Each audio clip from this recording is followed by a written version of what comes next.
Hi, today I'm making beef stew. We've had a very cold November, December so far, and I thought it'd be nice to make a hearty beef stew. So I'm beginning with the ingredients that you see here: a 28-ounce can of diced tomatoes, a bag of small frozen peas, a medium-sized onion, and 3 to 4 carrots, as well as 3 stalks of celery. I actually buy a chuck roast to cut up myself, but you can buy beef cubes. That's perfectly fine. And then I'm going to then season my beef. And so I'm using Lawry's seasoned salt.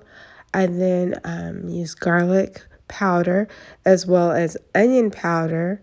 And then I'm going to use quite a bit of pepper in this recipe, but again, it's just my preference. It's not spicy, but it does actually require, you can taste the difference when the pepper's there. I'm going to flour the beef cubes and then fry them in about a quarter cup of vegetable oil or avocado or olive oil, depending on what you like, right? And so I'm going to go ahead and brown the beef cubes. Just letting them get a little brown. I floured them because I want to create a little bit of a gravy. And for this recipe, I also decided to use pearl onions. Now, if any of you have ever used pearl onions, you realize that there's quite a bit you need to cut off the top. And they're so small, they're a little harder to handle. But I actually found a way to peel them quickly. I found it off the internet. So this actually should be a little trick that I can show you. So once you have cut the ends off of the pearl onion, you're going to add it to boiling water and just for about a minute.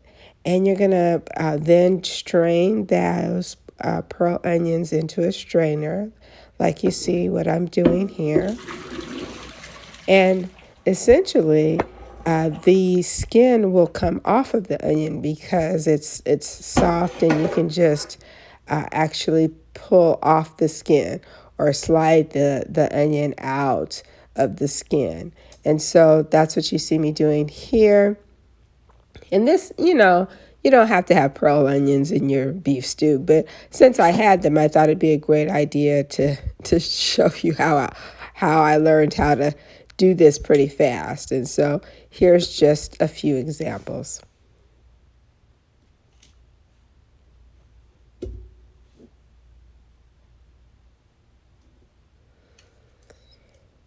Now, next, what I'm doing is I'm going to go ahead and add my diced tomatoes to the stew beef.